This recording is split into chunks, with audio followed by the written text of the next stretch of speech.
Good afternoon, everyone. Thank you all so much for being here. I'm Emily Churchill. I'm the director of Religion News Association. I'm so excited to be with you here today. Thank you all for joining us for How I Got the Story with Sam Kestenbaum. In this event, we're going to dive into Sam's piece, The Demon Slayers, which was published in Harper's Magazine and won RNA's 2025 Story of the Year Award. The judges of the RNA Awards praised the writing style of the piece as reminiscent of that of James Baldwin in The Fire Next Time. So now for introductions. Sam Kestenbaum is a Los Angeles-based reporter known for his insightful profiles of religious figures and what they reveal about American spirituality. Our moderator for this event is Bob Smietana, a national reporter for Religion News Service who covers evangelicals, unusual corners of religion, and the shifting religious landscape from his base near Chicago. In this webinar, Sam will walk us through the reporting journey and structure of his story.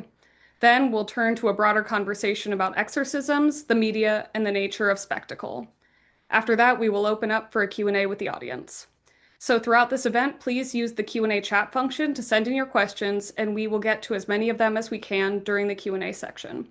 And as a quick note, this webinar is being recorded and will be available afterward on the RNA YouTube page and on our website member portal. So with that, let's get started. Bob, I will turn it over to you. Thanks, Emily. I'm so glad to be here. Great to be chatting with Sam, who is the most fun to talk to anywhere. Okay, so Sam, the first question I have is about the story because the main character is a sort of well-known public figure, right? So it's not a news story you discovered. So I wonder what drew you to the story and what you felt you had to tell in the story. Right. So, the piece focuses on or is set in the weekend long exorcism deliverance ministry revival of Greg Locke, who's a MAGA figure or had been a MAGA figure in the headlines for a long time. I I'd been writing about American Pentecostals, charismatics for some years. I'd written about uh, Rabbi Pastor Jonathan Cahn, who was in New Jersey. I profiled him for the New York Times and wrote about kind of the Trumpy prophecies of that moment. I wrote about Stephen Strang at Charisma. And I'd also written about this TikTok faith healer in Los Angeles during the pandemic. I, like many of the people probably who my peers in this space were watching kind of how the pandemic was changing American religion. And I became very interested in this woman who I profiled in Los Angeles who was doing faith healings in public parks. So that like clued me into this phenomenon of exorcism. And meanwhile, Greg Locke, some months later, I saw that he was moving into this exorcism space also. So that seemed like important to me or revealing of something, either of like the popularity of that as a modality, as a practice. Greg Locke is also someone who it's always strike me as continues to strike me as somebody who has like a finger on a certain kind of pulse of like where um, religious appetites are or where audiences are, and the fact that he was moving towards deliverance ministry seemed worthwhile to me. Um, yeah, I mean the question of like how to approach someone who has been so whose story is so mediated already is was like an interesting challenge. I really took this approach with Greg Locke. Well, that is like he also makes movies, right? He's a media guy. He was big on Facebook doing these like angry rants that first like made him viral. And then in the early days of Twitter, right? Or maybe not early, but in the heyday of Twitter, pre-X Twitter, um, you'd have these little clips of him saying like the most outrageous things. And I guess we could say they went like rage viral. Like mostly it was I felt like it was mostly like Mm. liberals being like can you believe what MAGA Christianity is? And with him presented as Yeah. an avatar or an exemplar or um, paradigmatic of this. And so the media side of him was really interesting to me, and he also was making his own movies about deliverance ministry. Um, and I guess I can sort of like pause there, but I like approached it through the media lens. Hmm. And the like conceit of the piece is like I go behind the scenes with the media team. So that struck me as like a novel enough like way to talk about him that I hadn't seen done before. I learned a lot about his media approach. I knew he had this kind of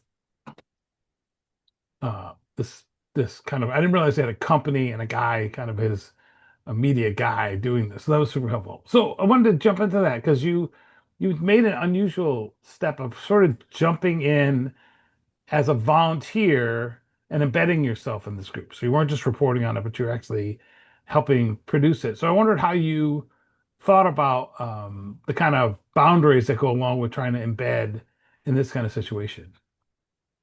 Yeah. Right, that's right. Initially I had wanted to so he put out this movie, Come Out in Jesus' Name, and it was through Fathom, which does these not only faith-based, but they do a lot of faith-based stuff and put it and it gets into movie theaters. And so they were screening this in Los Angeles where I live, and I went to the screening of it. And at the end of it, people were experiencing deliverance right there in like a AMC. They were falling on the floor, having this sort of ecstatic experiences right there.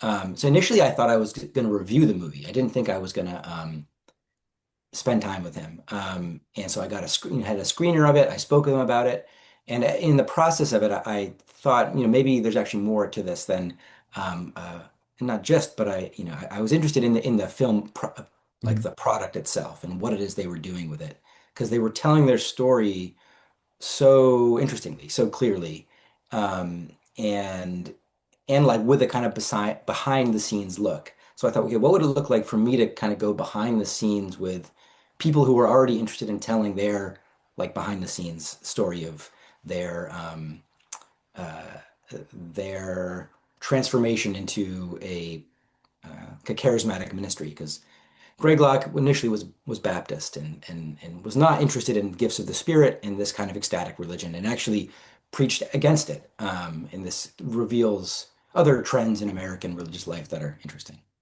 But for I was inspired by a number of things when thinking about like this like formal approach to writing about a behind the scenes piece. Um, some expected, maybe some unexpected, but there were great sort of like cinema verite behind the scenes looks like the documentary Hell House, which is a much older one. Some people probably remember it, where people go behind the scenes at a Hell House where they're setting up a Christian haunted house, um, and kind of get into the nitty-gritty of how Christians were using media to persuade, to tell their story. There was a great book, The Selling of the President, 1968, by Joe McGinnis, where the writer Joe McGinnis went behind the scenes with the Nixon campaign as they were selling the president. They were using the tools of advertising to get him. So I thought about, okay, what do these kind of things reveal of like what can you tell behind the scenes, and how do you navigate that in the selling of the president? Joe McGinnis is like also helping him, also helping the ad campaign using his skills, and I kind of like that as a provocation. I liked the idea of my implicating myself, kind of helping them with their media as a media person, as a journalist, like appealing to the media crew, saying, I understand what you're up to. You're storytellers, and so am I, and I want to help as much as I can. Volunteering, maybe sitting in on editorial meetings. I mean, uh, that is, I'm not like getting credits on the film they're making, but I like that as a provocation. That I think that's what's most interesting about that kind of embedded work is when the reader gets to be a little unsettled. Oh, where's the writer stand on this? He's helping out. Is he an insider? Is he an outsider? And I think that that for me is some of the fun tension or ambiguity about that kind of embedding. And when you embed this, maybe it's a technical question that folks will wonder, but did you have rules about what was on the record and what was off, or was it all on the record? Yeah, I mean, the rules are like what I would uh, say for anybody. That is, unless you tell me otherwise, we're on the record. But if someone tells me something's off the record, then that's the code. Um, these guys, to their credit, Locke Media and Greg Locke and all the Demon Slayers, were very open and gave me really, wide-ranging access um, to the both to their studios and then to the revival, the weekend revival as it was happening. Okay. And did you run a tape recorder, or did you just keep notes, or Both. Yeah, I mean, they did a lot of their filming. I mean, that is like the everything on stage is like, they put on YouTube. It was like a live stream. So there was a lot of uh, recording of that. Um, what I generally do is record everything until my battery goes out and then resort to hand. But yeah, I have a recording device going. I like to do a lot of my writing um, in the moment. That is like I try to write almost like write the beginnings, like write scenes as I'm in okay. them, which saves me time later.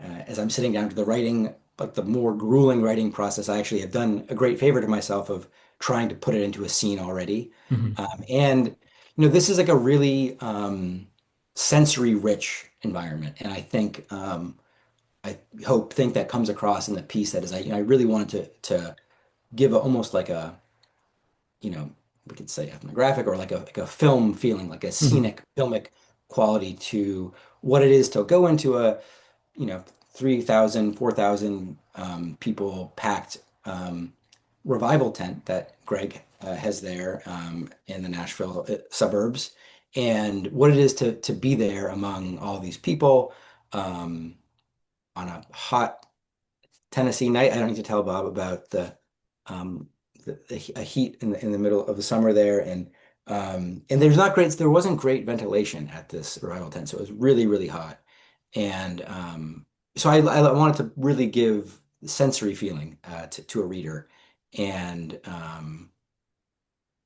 and so that those are details that you don't catch with a recorder, but you hopefully can catch other ways in the descriptive process.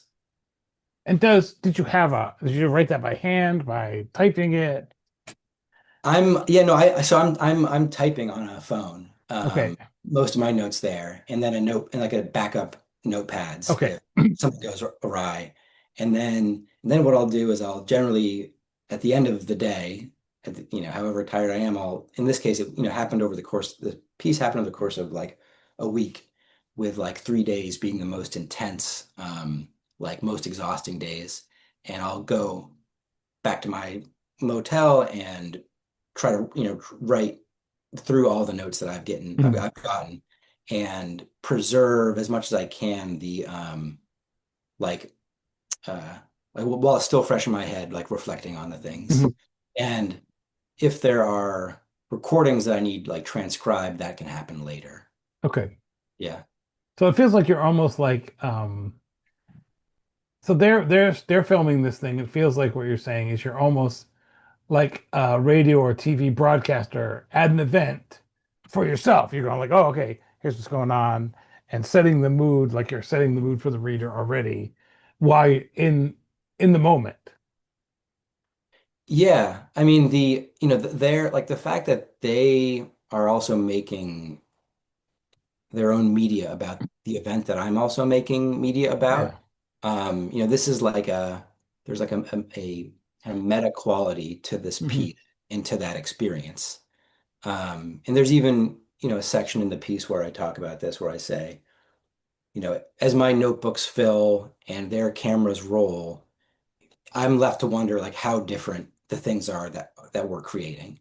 Um, and that's kind of a provocation to the field, to other journalists, that is, that we might often think that like our observations are of a fully different category than the people that we're writing about, or In this case, that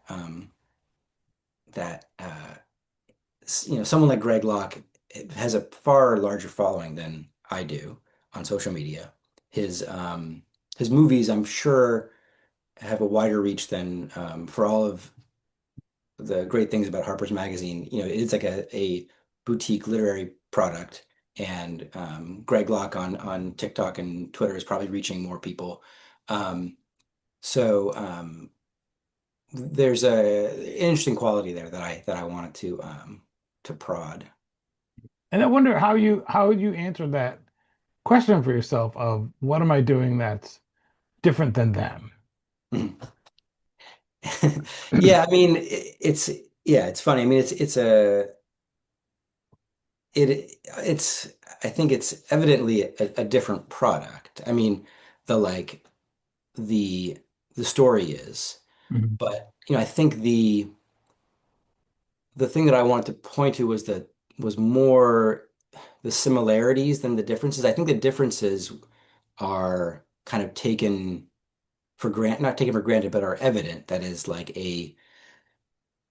I'm not evangelizing. I'm not seeking to win converts to the cause, nor to persuade people that there are demons in their bodies that need to be cast out.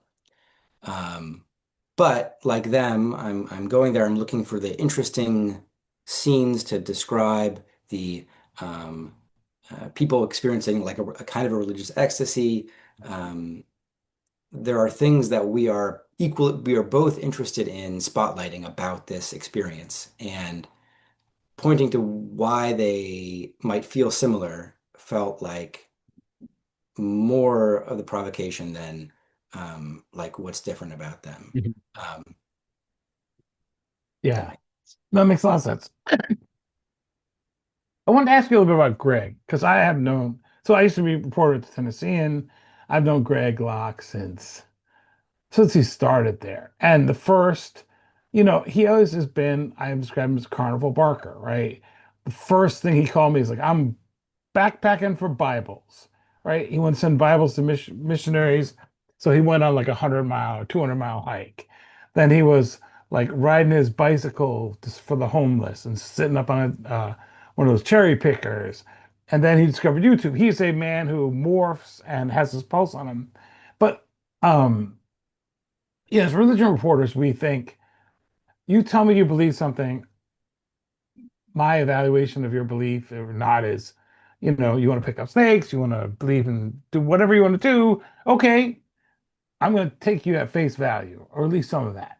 But Greg is a person who changes and morphs. And like you said, he didn't like Pentecostals, then he was in deliverance. So how does your BS meter function in that? Like when you go like, Greg, how do I even know? Are you telling me what you really believe, or you're just a good actor? sense. Yeah, I mean, I think in his case, it was um, the showmanship. His showmanship w was like what I was interested in. Mhm. And I thought about this like the serial um, the those who serially remake themselves. We think Mhm. about this like I think about the kind of uh, like the sort of hyphenate characters, the dentist turned psychic, the Mhm. the New Ager turned Pentecostal, the reality TV star turned president, um, the characters who are remaking themselves, and maybe I have a soft spot for this. I have a Mhm. sort of a sympathy actually. I don't take those who are in a second or third or fourth act to be a marker of them being like Mhm. full of BS. I don't necessarily believe each testimony, but it doesn't mean that I don't find like that serial remaking to be interesting. And I think that was what was interesting to me about Greg Locke. I mean, he hasn't gone through. There are people who have gone through more dramatic Yes, yeah. remakes. I mean, in some ways, there's like a through line of um, like entertainment, sort of explosive performance, and Yeah. as we were talking about a little bit earlier, he's now a little bit less into the deliverance ministry, and has moved much more into a kind of a Christian Zionist space. Hmm. So he's, Yeah. he's moving. He's always, it's quite dynamic, and um, we might, I think a unsympathetic or a more critical read, right, would be that means these beliefs are not held strongly or like sincerely enough, and that's not. I guess that's not really the like the bar that I require someone to hold, or the ruler that I hold them to. Um, and his career interested me because it was moving and had settled into this space that I already kind of was interested in and had knew something about. Yeah, and I think that you're right that he some days you can watch him. Sometimes I watch him because I think, all right, if he's into something, then he's telling me something about what's going on. Like he's a very keen observer in the way that we are, right? We're keen observers of the religious landscape. Right. So he's catching something about the mood of people, what's important to them. Pardon me for coughing. So I wonder how you walk the line of you can do these kind of stories and it's like look at the strange people, like Mhm. look at with a kind of disdain, or you can do these stories that is just like isn't this awesome? And so how do you walk that line of like I'm going to describe what's going on here and get the extraordinary characteristics of it, right? Because these are extraordinary sort of things that are not um, the way that people act in regular life, right? So demons and how do you describe that and walk that line? Right. I mean, I think um like there's a way that like the the senses of things, the like Hmm. being very sensory in one's writing can like sensational, I guess can get a bad rap. And I'm Hmm. very interested in like a sensorial quality and like Yeah. writing about the style of things. Because I think these are very stylish people, and someone like Greg Locke, the look of the place is like if I didn't spend a lot of time describing what it felt like, I would actually be like doing a disservice to my reader, and they might not get what it feels like. So I do think like I mean, there's also a piece with these guys that they are um, it helps that they're already making movies about Mhm. what's happening. And what that does is they they're already signaling to us that these experiences, these explosive experiences are like worth attending to, worth like looking at. So like to describe, to take a long time to describe as I do in the piece in a long section, various people having like deliverance experiences, falling on the floor, um, getting to sound like an animal, um, having a nosebleed, having a dialogue with a demon. These are all things that they are interested in filming themselves. So they're already gathering up Mhm. this material, and so I don't think it doesn't strike me as like being cruel to them to also describe that scene itself. Um, and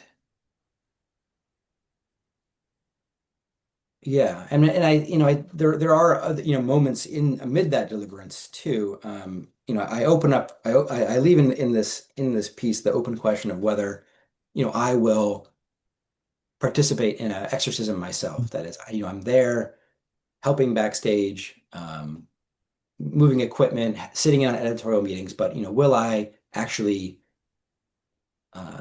participate in one of these deliverance experiences where what Greg practices is a thing called mass deliverance. So he's up on stage listing all of the demons that are to be cast out. Demons of ADHD, demons of perversity, demons of. There's a long handbook that viewers can go look up for all the names of the demons. And he's up there naming all of his demons, and then people are responding when they hear the thing they respond Mhm. to that resonates. They will go into they might then fall in begin to have an experience that I get, that they would say is the demon coming out. So volunteer teams will then go help that as it's happening. So I'm moving among the volunteer teams and describing those scenes. Um, and so I leave like a question of whether how much I will help with that, with those exorcisms themselves. And that line or that question leads all the way to the end of the piece Mhm. um, where I guess I can reveal that I do. I in the final scenes of the piece, I help with one of these deliverance experiences. So all that to say, I did want it to be clear that I'm not like passing judgment on, excuse me, like whether people are having, a real religious experience here. And certainly leave that on the table for readers to kind of assess for themselves the validity, the impact of this kind of experience for the people who are there, they're clearly having an ecstatic, impactful experience. And so keeping that in the piece in subtle and sometimes subtle ways amidst all of the lights and cameras was that was like an important balance for me. Um, and yeah.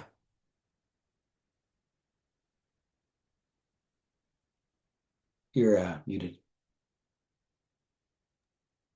You're there for a week and you gather all this rich sensory stuff.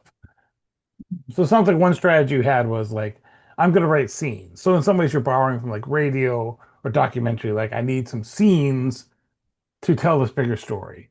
Yeah. But also, did the framing come before you got there, or the framing of Greg as a kind of a window you can look through this bigger world? Did that come after or before?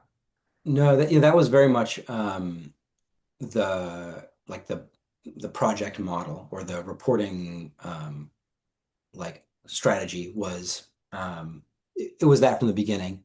And the event that I wrote about um, was a gathering of other deliverance ministers, other exorcists who had similarly seen their careers blossom and bloom during the pandemic years.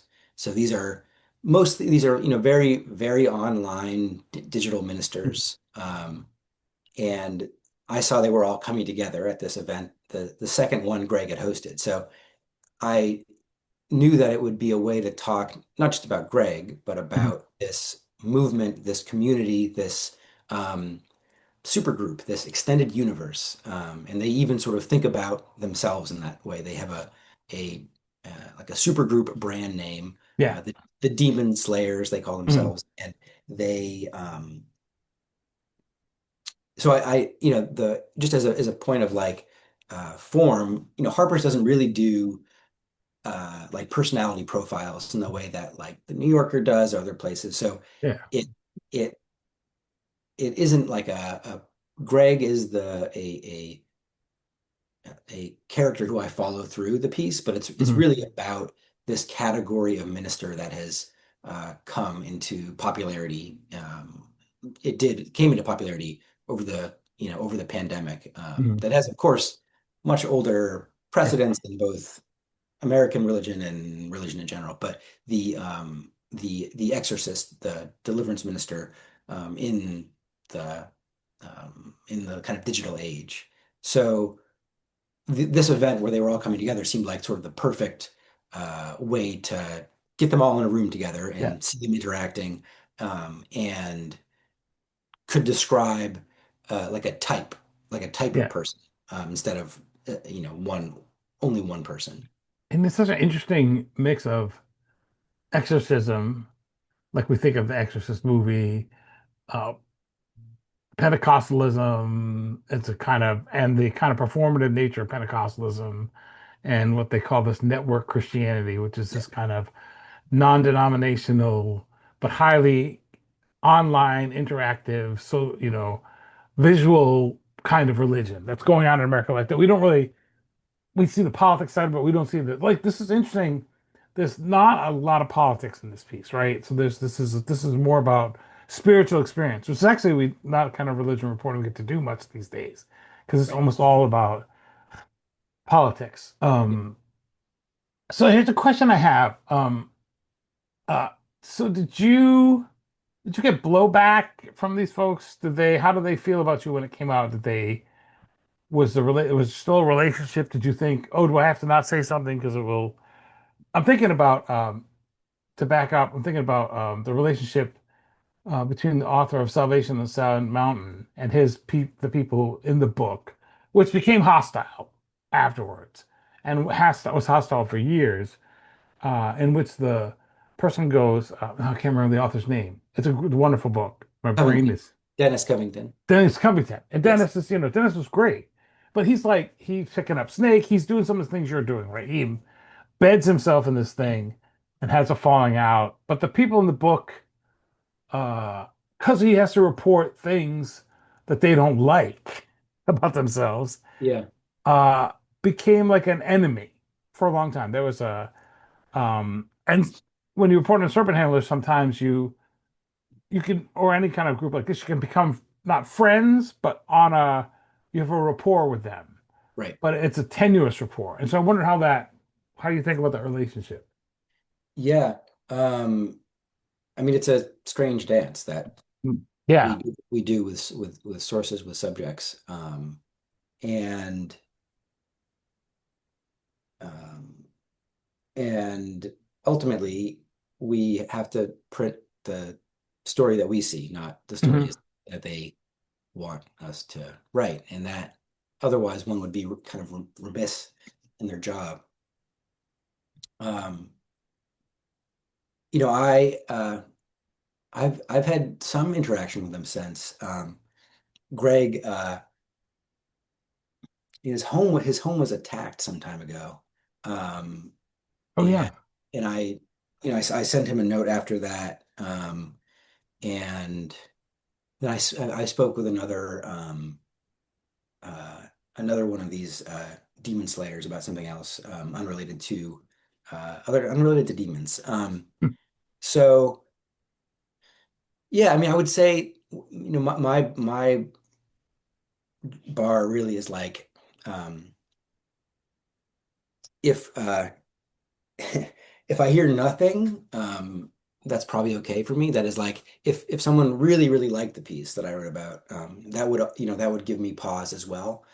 It would make me wonder if I had pulled punches, or if I hadn't been true to my kind of singular vision or observation about what they're up to. Um, the fact checking process at a place like Harper's is so extensive that, um, there's nothing that in this piece that anyone in it wouldn't have heard before. That is Okay. like, it's not as if copies are sent to them, but the fact checking process is Hmm. pretty rigorous. And I mean, it's a process that I would kind of do on my own anyways. That is, I Hmm. generally paraphrase parts back to subjects, not giving them the ability to veto, but just so if we're Yeah. going to have a fight, so we have it the night before, versus the morning after, when it's already circulating. Hmm.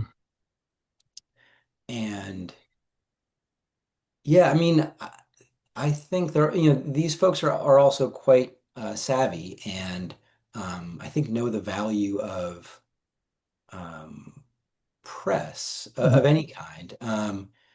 This is also not a work of like, um, this is not a expose or a investigation that's revealing wrongdoing at the church. It's maybe they dislike some descriptive words that I Hmm. use to describe the lights in the show and the platform, or would have liked me to focus more here instead of there. But it's the goal was not to like expose people as doing something that they don't actually do, in public all the time on Okay. YouTube. So that's like I think that's unique, or that's a feature of my approach. Yeah, you're doing you're giving like you're taking us on a tour or doing it feels more like radio or a documentary. We're just in there. We're not necessarily because there's parts of Greg's life that you could critique, right? He's got critics that are Right. um I wondered, It, okay, this is a little bit I'll say two things. One, if you're watching us and you have questions, please put them in the chat box so that we can answer those. So I wonder, given where we are now, I kept thinking this week, oh, there's a lot of Greg Locke and Charlie Kirk, and a lot of Charlie Kirk and Greg Locke. Like their just ability to charm and connect with people. They said outrageous things. Um, they also were, and a little bit of Jerry Falwell, just senior in that, right? Say very outrageous things, great on camera. As human beings, if you meet them, they're more than their personality. Like, there's some people you meet and you're like, they're exactly who they are on TV. Greg Locke is an enormously charming man. yeah, And some one reason he succeeds as a pastor is he good at the human connection. Like his people think his feet he has a rapport with his people that it's actually real and connecting with people. And I wonder if there's some connection, if you see parallels between those two and the way they connect with an audience. And I threw this out because we didn't talk about it ahead of time, so sorry. no, it's all good. Yeah, I never met Charlie Kirk. Hmm. I spent time at his, well, the church that his, the person who's called his pastor. Uh, I mean, I think he has many pastors, but Yeah. Rob Yeah. McCoy at Calvary Chapel in Thousand Oaks. I wrote about that church where they were not they were defying pandemic orders, Yeah. and the church really bloomed as a result of that. And Charlie Kirk would come through often. I don't think I saw him speak there. If I did, I didn't meet him. Um, but there's, I mean, there these are guys who are in a similar ecosystem for sure. Uh, Charlie Kirk, I'm sure.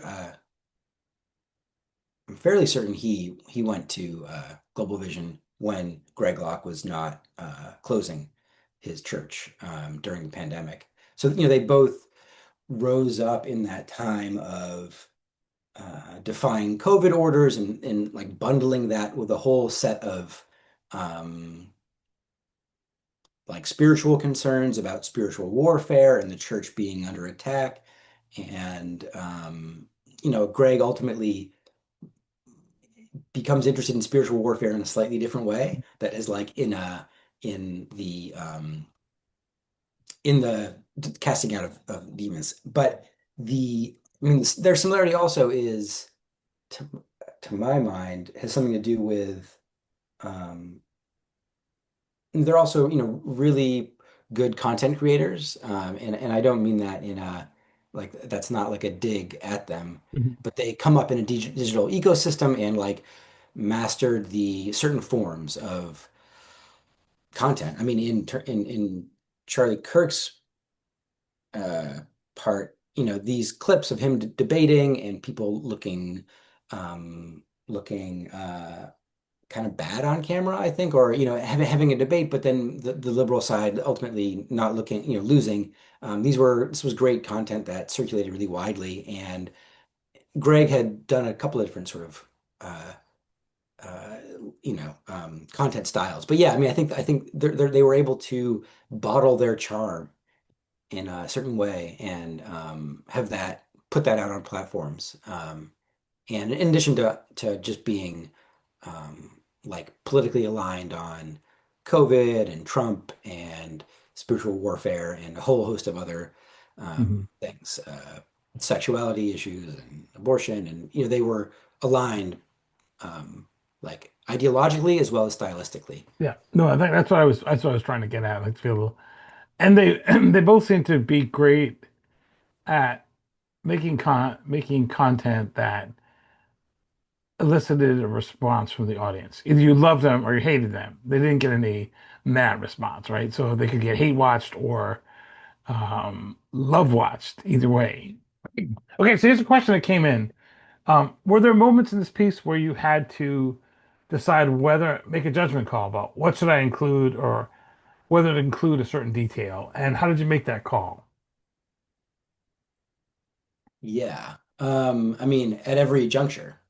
And I mean,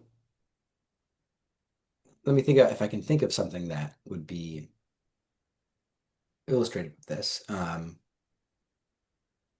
But yeah, I mean, at every moment one's making these calls. Let me think of something that like didn't make it in that.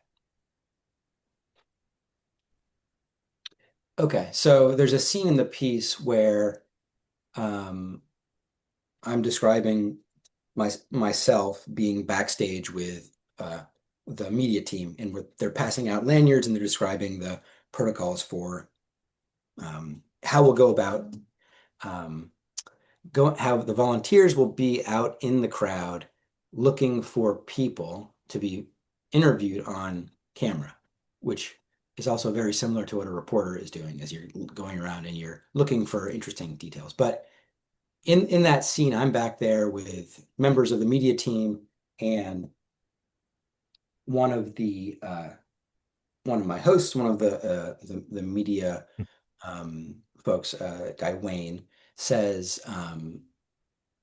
he's saying this with pride to the people. He says, here, here's Sam. He's a reporter. He's here with us. He's volunteering, and he says, and he's Jewish. And um, and he's presenting this like and I say in the piece, he says with pride, this is a point of celebration, and um, uh, and I am Jewish, and the somebody gets up and gives me a hug, and if there are, I mean, as a Jewish person in these spaces, I kind of know I know what's going to happen. I mean, it's an exciting thing to have a Jew there, um, and so I had this scene, and um, I thought I initially I didn't have it rendered in the piece. Um, I think in part because I know how like them saying he's a Jew and this is exciting. I wanted it. I didn't want it to appear as if they were like I was antagonized by this experience or like that it was like a bad thing. I mean, there's like something sort of awkward and strange about it, but I wanted it, if I wanted to put it in the piece, I wanted to kind of just sit a little like without judgment on it, and let the scene just play out. But I was uncertain about yeah, I think I was on the fence at first about whether to include this like this personal anecdote. I think it played well in the piece. I think it was like kind of a funny scene, but but I'm often thinking about, okay, how how will a reader interpret this data, the scene that I'm putting it out there, um, and I don't want them to I don't want the scenes to be heavy-handed. I want them to sort of sit with some Mhm. ambiguity about the meaning of the thing. Um, and also not to require a whole bunch of exposition. Like, I don't want to have to pause and say, with evangelicals, Jews, are figured as part of the, end times. I wanted to just let it be there without a lot of pause for exposition. Um, yeah, that's one Yeah. example. I mean, there's so many things that one is making a judgment call. Should I say that that this person who fell into me was sweaty? Does that seem cruel to say they're sweaty? All these sort of details that one's is weighing. Mhm. So I have well, these are two really good questions. So, one question so first question will be, um, are there techniques using this that you would recommend to other people when they're covering emerging or unconventional religious practices? Are there things you say like, here are some things you can take from what I did that you might find helpful? Um, hmm, I mean hmm.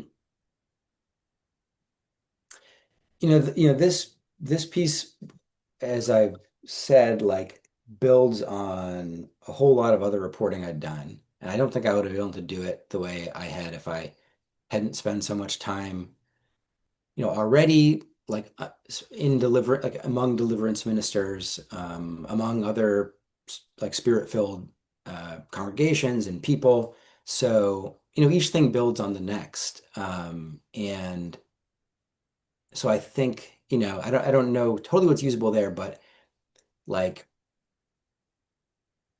there's something about the confidence one can have in a vocabulary and a confidence to describe the scene, um, the more time one spends in something. So this process of each story leading to the next is something that, I think like over time, I just speaking for myself that, I grow more confident in being able to describe scenes that I know what I'm looking at, Hmm. and also be confident to say, I know I do want to describe this as a sweaty night, and that's not like Yeah. a cruel thing to do, or I do want to describe the women with the flags because that I'm not saying that it's a frivolous thing that all these flags are waving or people are pumping their fists, but this actually indicates like a style of worship that I've seen here and I've seen elsewhere, and that sort of cumulative, slow accretion of like confidence is something that, so I guess sort of just keep at it. And I mean, the thing that I love about this sort of writing is writing scenes, because I think a lot of American religious experience, is like a very sensory thing, and I know that's easier said than done, especially if someone's on deadline and doing a different kind of writing.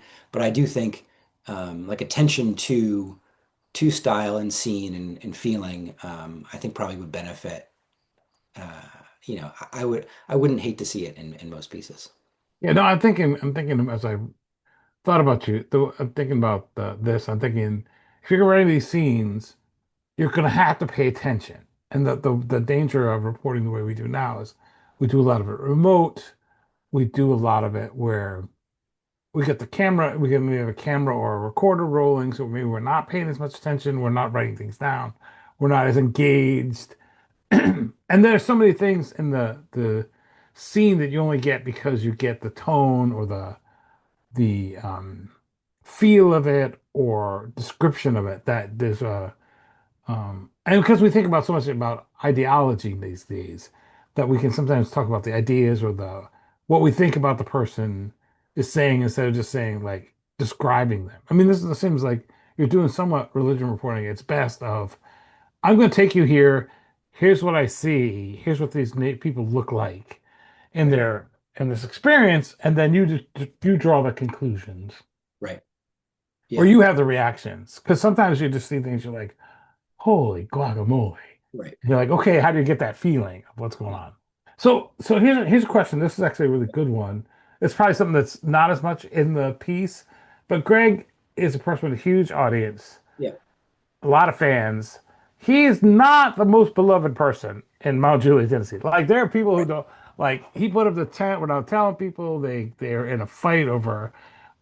Not everybody wants to have a revival in their backyard. And it's in the middle. It's a quiet Yeah. suburban area, very very conservative, very very religious, and not necessarily like the spectacle is not beloved. So did you get into observe any of that or see that? I mean, I didn't observe it. That is like I didn't. There weren't like counter protesters. I mean, I was very aware of like the proximity of this neighbor that he's been ensnared in this Yeah. difficulty with is like really close to the church. And they've expanded and expanded, and I was there at a time of you know increased activity. There were 10,000 people coming to this thing and parking in their RVs and campers and stuff. So yeah, I mean, I don't know what kind of more to say about it. I mean, it strikes me as like, um, yeah. I mean, I don't know the status of those Okay. like legal proceedings now of like how they've resolved it or not resolved it. But we could say something like, that Greg might be more interested in his national profile than the local community. I don't know, like, I don't know if that is his sin. I don't know how unique that sin is to him Yeah, than a lot of people who might be mounting like on sort of like other, starting festivals or in the festival circuit. But that does there is that sort of tension with the local, like the real small local community. Because as you yeah, say, it is like it's I wouldn't even say like rural is not the right word because they're actually quite close together, yeah. the houses. It's like much more suburban than Forever, like yeah, a very rural Tennessee, yeah. you know, forest or something. It's like it is the proximity is I can see it could be annoying to hear. Um, but I know they've done things like put up like the tent now is enclosed, so it's not an open tent. Yeah, So they would say they've tried to do things yeah, to like to smooth over and like dampen the sounds, but I don't have to live next to it, so yes. So we don't have much time left, so maybe it's probably the last question, okay. at least. But this is a question I do have. It's just, I'm actually changing this question. One of the questions is like, how did you put all this info in one piece? Actually, my question is going to be different. It's related to that. Like, Okay. how long is the first draft of this, Uh, or the draft you would have published if you had no word count? And how long is the word count? And how did you make it into that space? Because it's probably like 4,000 words, 5,000 words. yeah, like I think yeah, 5, 6, something like Five, this. Yeah. six. Okay. So did you have is there a 12,000 word version of this? It doesn't exist. I mean, that is like I think that actually the first draft I filed might have been, well, my writing is so iterative that is like by the time I'm filing it, at least with this sort of piece, it I've like already done the whittling down. Yeah. Um, but is there, so I'm working within like a kind of a magazine genre too, that is Yeah. like, this and Harper's is a place that has, very much does this style of story. That is like a reporter goes to an event. He goes to a convention. He goes on the cruise. He goes somewhere. So there's like an already built-in arc. Okay. Okay. Gonna he's gonna arrive there.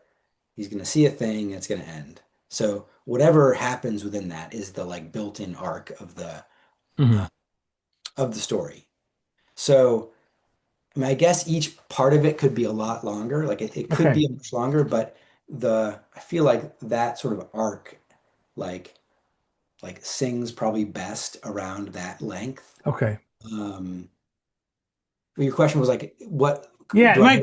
My question is like in the whittling down process, Right, they- like what were the things that made you say this has to go, this has to stay? What were the guidelines or right. principles or ideas? Yeah, yeah. I mean, I think about it like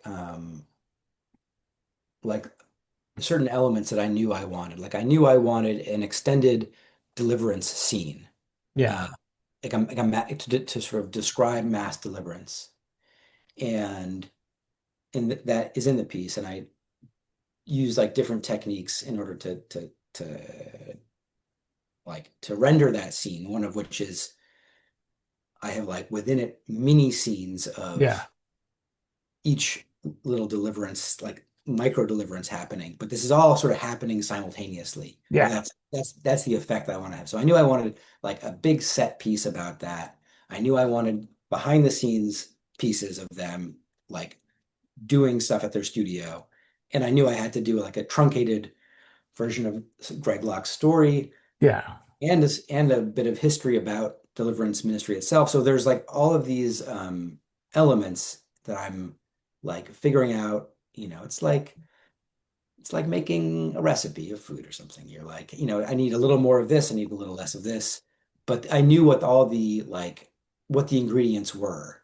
And I guess it's just a question of like how much of each and like whether to overdo. I don't want this to linger too long on Greg Locke's story itself because I want it also to have something to do with the demon slayers writ large, um, and so Mhm. forth. So yeah. All right. Well, thank you, Sam. I could talk to you for weeks about this, and I'm sure Yeah. I'm going to ask you more. But and we're going to invite Emily to come back in. All right. Thank you both so much, Sam and Bob. That was an absolutely extraordinary, just fascinating conversation. And I really appreciate your time today and for diving so deep into such a powerful story. So, also a big thank you to all of our attendees. If you haven't already, please read or reread or reread and reread Sam's piece, The Demon Slayers, in Harper's Magazine. The link is in the chat, so be sure to give that a read. As well, please remember to join RNA for some of our upcoming events. We have on October 1st a webinar on reporting on Sikhs and Sikhism with the Sikh Coalition and Religion News Service. And on October 15th, we're hosting a dive into the 2025 American Muslim poll with the Institute for Social Policy and Understanding. And more events to come, so please keep an eye out. But really join me in, sending a big giant thanks to Sam and Bob for such a wonderful event. And I hope that everyone has a great afternoon. Thank you so much. Thanks.